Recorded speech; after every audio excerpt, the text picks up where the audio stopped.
आज आम प्रस्तुत करवा चिंगुड़ी एक नुआ रेसिपी। ये आम बेसी ना अल्प चिंगुड़ी नीचे 8-10टी चिंगुड़ी जो खोला भली थाए तार प्लास्टिक ताकू आम बाहर कर देचे। तापर तार ऊपर पट सूता भी आम कला सूता था ताकू भी आम बाहर कर देचे। अल्प ये परिबा नेचे परिबा को भल भाव धोई आम काटी नेचे। कंचा लंका ये छोट छोट कर काटी नेचे। रसुण और अदा को ये आम पूरी नेचे। तापर अल्प ग्रीन मटर, अल्प गाजर, अल्प बंधाकोबी, 2टा टमाटो, अल्प धनिया पत्र आम सबको छोट छोट करी काटी नेचे। पियाज 2-3टी ताकू भी आम छोट छोट करी काटी नेचे। नमस्कार, अनु किचेन आपण मानक अनेक अनेक स्वागत। चलतु आम स्टार्ट करवा रेसिपी।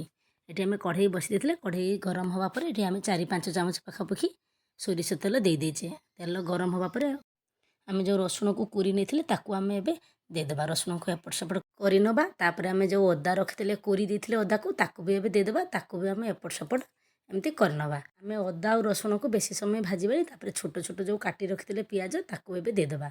पियाज को भी आम एमती एपट सेपट करनवा। पियाज भी आम ये बेसी समय भाजबानी। तापर जो आम चिंगुड़ी रखी चिंगुड़ी को एबे देदेबा। चिंगुड़ी प्रथम आम पकईले कहीं ये तार जो कंचा बास्ना रही टेस्ट भी भल लगे।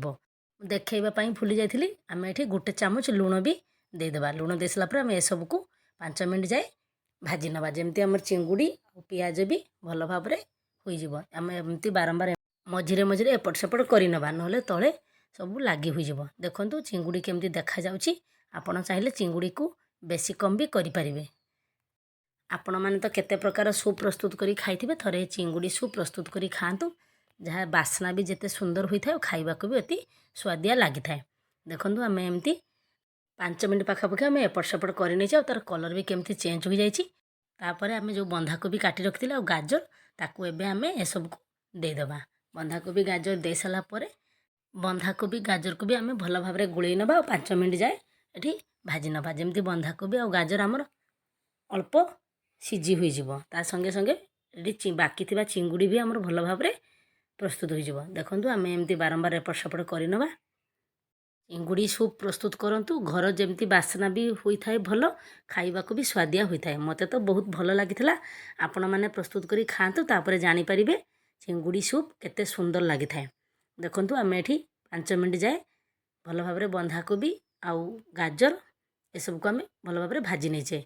5 मिनट गलापर आम काटी रखा टमाटो को भी ये देदेबा। टमाटो दे सारापर आम ए सब को भी भल भाव में आउ 1 मिनट पाखापाखि गोलई नवा। जमती आमर टमाटो भी अल्प किसी हुई आसीबो। देखो आम एमती एपट सेपट 2-3 मिनट करनेले आमर कढ़ई लगे भी स्टार्ट हो गलानी। और चिंगुड़ी तार कलर भी केमती देखो चेंज हो आसलानी। चिंगुड़ी एबे आमर हो आसलानी। तापर आम ये 3 ग्लास पाखापाखि पानी देदेबा। पानी को आपण मैंने कम बेसी भी करें। परिमाण देखी पानी आपण मैंने देपारे। देखो मुझे 2 ग्लास पाखापाखि पानी दे दीजिए। तापर ताको गोलई सारा पर 1 ग्लास पाखापाखि पानी दे देइछि। दे सारा पर पानी आम सबको भल भाव में गोलई नवा और 5 मिनट जाए फुटवाई छाड़ीदबा। ता मझे देखो मुझे कला गोलमरीच अल्प नहीं गुंड करनवा भल भाव में। गोटे ये छोट काच बाउल मुझे से अल्प पानी नहीं। तापर 1 चामच पाखापाखि से कॉर्नफ्लावर पकई ताको भल भाव में गोलई नवा। ये सब गोलई सारा पर साइड करी आम रखीदबा। देखो फुट भी आमर केमती आसीगलानी, केमती देखा भी जाउची। एमती 5 मिनट फुट आसला पर आम जो रखी ग्रीन मटर ताकू आ कंचा लंका ताकू एबे आम देदेबा। आपण मैंने चाहिए कंचा लंका प्रथम रू भी दे पारे। किंतु कंचा लंका एतिकी बेले ही पकातु। तार स्वाद और टेस्ट भी भल लगी थाए। देखो आम ए सब भल भाव में गोलई नेचे। आउ ताकू 2-3 मिनट फुटवाई छाड़ीदबा। केमती चिंगुड़ी भी देखा जाउची। देखंतु आ परिबा भी सब केमती देखा जाउची।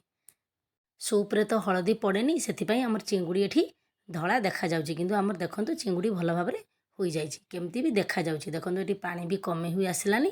पानी केते कमी गला परे आमर चिंगुड़ी भी केमती देखा जाउची। परिबा भी सब केमती देखा जाउची। देखंतु गाजर भी ये आमर भल भाव में सीझी हुई आसलानी। एमती 2-3 मिनट फुटिला परे आमे जो रखी बाउल रे कॉर्नफ्लोर पानी ताकू एबे आमे देदेबा। जेतेबेले कॉर्नफ्लोर पकेबे चटू चलेबा बिल्कुल भी बंद करेंगे ना आदु भल हेबनी। कॉर्नफ्लोर देला परे देखंतु केते बहलिया भी लगुच। आपन को जदि बेसी पानी लगुच आपण मैंने आउ 2-3 मिनट ताकू फुटई पारे। तापर आमे जो कला गोलमरीच गुंड रखी ताकू दे दीचे। 1/2 चामच लंका गुंड देचे। आपण मैंने आपण हिसाब से लंका गुंड को कम बेसी भी करें। कहीं आमे आगरू कंचा लंका पकईथिले। तापर आम काटी रखिଥିବା धनिया पत्र भी देदेबा। धनिया पत्र दे सारा आम एसबू को गोलई नवा। सब बेले मन रखिथे सूप गरम गरम ही पीबे आ लंका टिके हेले ही बेसी स्वाद लगी था। तापर ये आम हाफ चामच पाखापाखि कला लुण बा बीट लुण देदेबा। दे सारा आम एसबू को भी भल भाव में गोलई नवा। देखु केमती देखा जाउची चिंगुड़ी आमर आउ परिबा भी सब केमती देखा जाउची। मु जेतेबेले ही चिंगुड़ी सूप प्रस्तुत करी बास्ना भी जेते सुंदर होता खाइबा को भी अति स्वाद लगी। देखु केमती सब परिबा आ चिंगुड़ी आम देखा जाउची। एबे देखु आम रेडी हुई आसलानी। मुझे फाड़े लेंबू नहीं देखु अल्प लेंबू रस आम एबे देदेबा। आपण मैंने या जितेबाला गरम गरम पीबे सूप से बेले ही लेंबू रस देबे। आगरू बिल्कुल भी देबेनी नहले सूप बिल्कुल भी भल हेबनी। तापर आम लेंबू रस देला यार हल्का खट्टापण आसी थाए। एबे आम गैस को बंद करदेबा। तापर आम गोटे चामच साहाय्य गोटे बाउल को अल्प अल्प कर बाहर करना। देखु केमती देखा जाउची चिंगुड़ी आ सब आमर परिबा भी। अरे यही चिंगुड़ी सूप प्रस्तुत करंतु। बास्ना भी जेते सुंदर हुई थाए खाइबा को भी अति स्वादिया हुई थाए। देखु ये आम सब ये बाउल को बाहर कर नहीं केमती देखा भी जाउची। आमर कम चिंगुड़ी रे कम समय ही प्रस्तुत हो गला गरमा गरम चिंगुड़ी सूप। देखु आम ये सब बाउल को बाहर कर नहीं केमती देखा भी जाउची। तार चिंगुड़ी आउ सूप भी देखु केमती लगुच। चिंगुड़ी ये आमर धला देखा जाउची कहीं ना चिंगुड़ी सूप रे हलदी पड़ेनी कि चिंगुड़ी आमर भल भाव में प्रस्तुत हो जाए। आपण माने तो केते प्रकार सूप प्रस्तुत करी पीथिबे। थरे ही चिंगुड़ी सूप प्रस्तुत करंतु।